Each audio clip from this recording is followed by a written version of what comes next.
Welcome to Badminton Weekly with me, Jasmine Lim. It's all about the underdogs last week at the Singapore Open. They put the top seeds to the test. And the biggest name to fall in the very first round of the 750 event is none other than world number 1 in men's doubles, Chirag Shetty and Satvik Sairaj Rankireddy.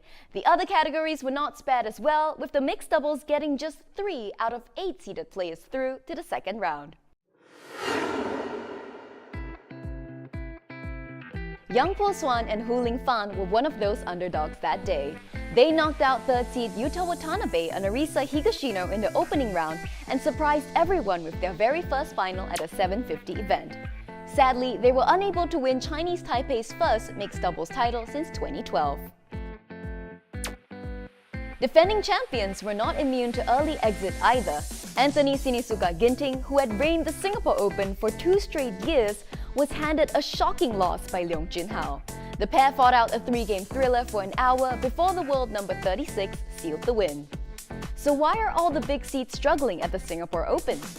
Ashwini Punappa gives us her insights. Well, I was a bit surprised to see so many players get knocked off in the first round, especially top 10 players, quite a few of them across different events. I think for me personally, I would say that the conditions at the Singapore Open are very tricky, especially because it's really windy. And also first round matches are always difficult.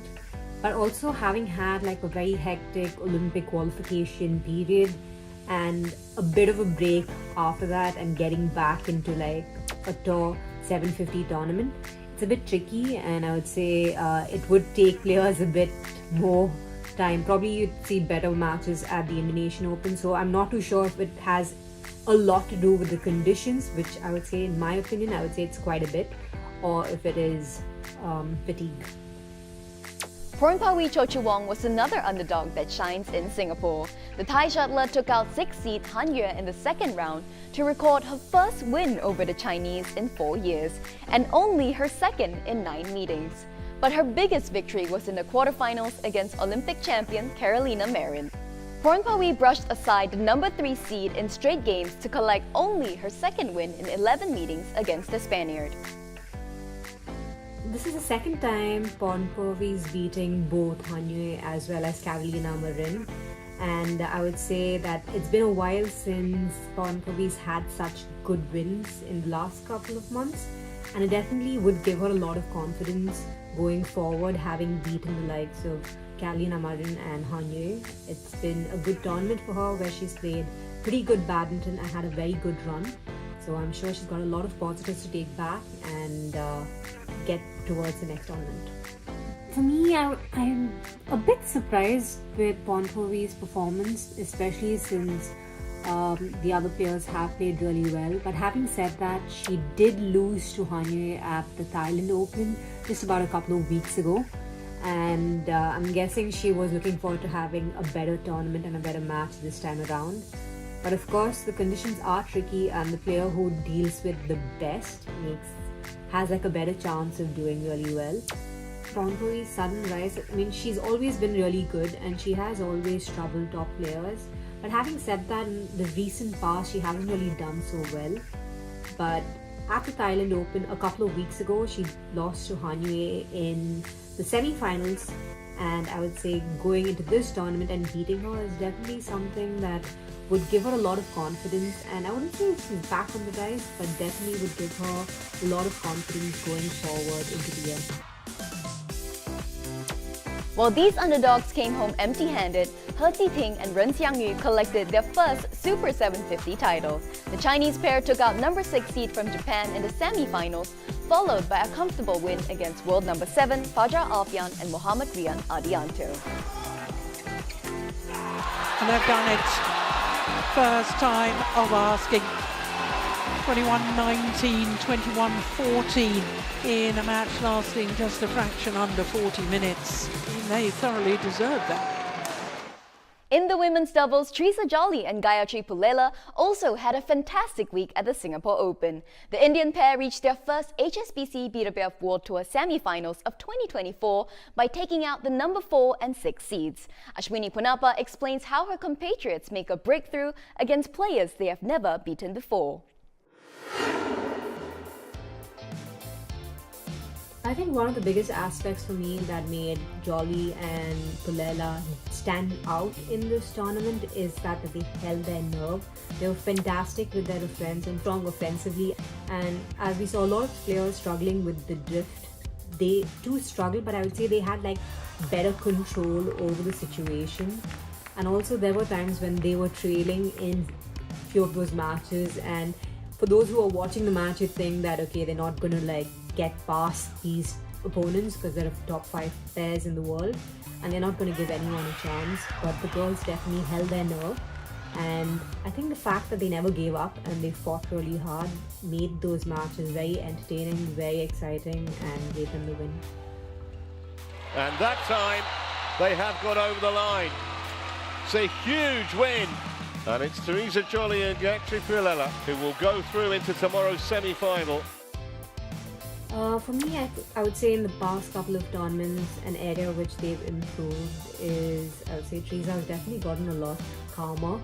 To me, I would say over the past couple of tournaments and the way she's played in this tournament compared to the others, for me, I would say it seemed like she's matured quite a bit in terms of the way she holds her nerves on court, in terms of the way she dealt with the situation. And huge props to her because she worked really hard. She did a lot of work, and Gayatri, of course, helped her at the net, made sure that she intercepted all the shots that Treesa was playing. So I'd say overall, as a combination, they combined really well, playing into each other's strengths. And that was very good to see them do. New racket required. New racket. Straight back in action with it. Directly into her. It's brilliant play. That's almost a bonus point, isn't it, when that happens? Yeah. I think one of the things Jolly and Pulela would definitely need to work on is to like continue this momentum and not really get a lot of pressure get to them. They've had a couple of really good tournaments in the past where they've reached 2 semi-finals at the All England, and after that they've had like a break, and then of course they've done really well. Incidentally, earlier this year at the Badminton Asia Teen Championship, they were pretty pivotal in India winning a gold medal. So they've had like these really good bouts, but I think it's important for the two of them to like not get a lot of pressure get to them and continue doing what they've been doing as they did at the Singapore Open, because they played really good badminton where they were very strong offensively as well as defensively. And I think as long as they continue this momentum, it should definitely get them to a high place. Gayatri and Treesa reaching the semis of the 750 World Tour tournament, and this is their first semi-finals for 2024. It would give them a lot of confidence, not just because they reached the semi-finals, but the fact that they beat the world number 2 pair as well as the world number 6 pair, and both those pairs are incredibly tough and strong players. They don't give it to you easy, and Gayatri and Treesa beating them would and should give them a lot of confidence going into the rest of the year. Lee Chiuk Yiu is very familiar with being an underdog. The Hong Kong shuttler knocked out 3 top seeds that included a world champion to reach the India Open final this year. While he failed to make it all the way in Singapore, the 27-year-old is happy to get another tournament out of the way for his Olympic preparations. I'm Lee Chiuk Yiu from Hong Kong, China. Paris 2024 is my first Olympic. Lee was a few games shy of qualifying for Tokyo after COVID shortened the 2020 season. The 27-year-old, not wanting to miss out for a second time, ensured a spot in the Olympics with 2 finals at Thailand and Hilo Open last year, followed by the recent India Open finals. 我覺得自己呢個奧運積分賽裏邊嘅表現其實都算還好嘅，即係都算唔錯啦。但係自己都有一個失望嘅地方，就係攞唔到一個冠軍。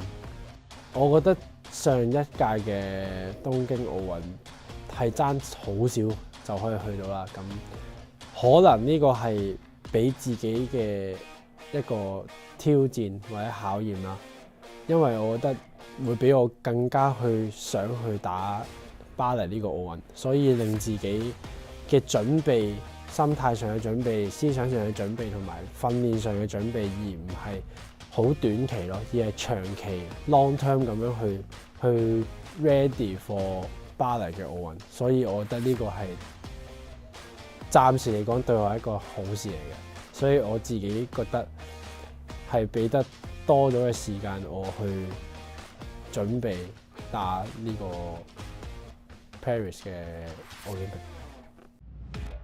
One man who has been instrumental in Lee's preparations is coach Wong Chung Han. The former world #1 has guided the Hong Kong star to 2 World Tour finals since joining in July last year, as well as bringing some calm to the 27-year-old's game. 但係呢段時間俾我哋嘅提升係喺一啲戰術上或技術上嘅提升，同埋喺我哋心態上諗嘅嘢嘅思想上嘅提升咯。所以我覺得佢喺呢啲比賽裏邊即係對於我自己嚟講，咁佢最控制得到嘅就係我嘅情緒。即係我以前會俾人個感覺會比較好容易發脾氣啦，即係好衝動啊。但係而家我打每一場波每一分，我會自己會比較冷靜，即係佢會控制我呢個情緒，會控制得比較好啲啊。所以成日都見到可能有啲 slow motion 就係佢成日都就係咁樣嘅動作，所以嗰度就會見到係佢對我應該要我去冷靜自己，即係叫自己 calm down， 即係俾自己冷靜啲，唔好太過急咯，唔好太過情緒化。With his emotions in check, Lee is now less than 2 months away from fulfilling his long-awaited Olympic dream. Surprisingly though, that dream was actually not a part of his plan growing up. 其實我細個我知有奧運，即係奧運會呢樣嘢，但係自己睇電視嗰啲，加埋自己都細個就去打羽毛球啦，咁好多嘢都係會睇嘅，咁知道有奧運會呢樣嘢啦，但係自己其實冇話會去諗我一定要打奧運會或者點樣，我只係想喺我羽毛球嘅路程生涯裏邊可以打得最好，打得最好，發揮得最好嘅自己，去攞到更加多嘅嘢。所以其實我冇話點樣諗過關於細個我目標係夢想係奧運打奧運冇，我好少去定下呢個嘅夢想咯。而到而家真係有機會去接觸到奧運嘅話，咁我而家目標或者呢個係真係自己定落嚟嘅目標就係攞奧運嘅金牌咁。The Indonesia Open will be the final Super 1000 event before the Olympics. That's where Singapore Open runners-up Fajar Alfian and Muhammad Rian Ardianto will be banking on home support to have another shot at the World Tour title. Before they set their sights on glory, we caught up with the pair and asked them about things to do in Jakarta.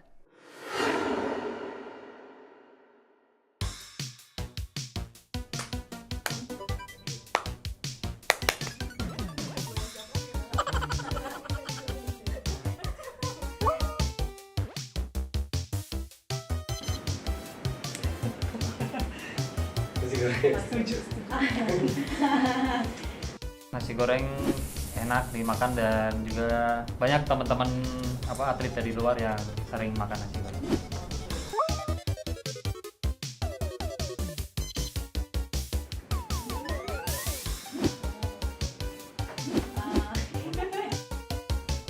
Tempat shopping yang mungkin di Indonesia berkualitas ya dan branded.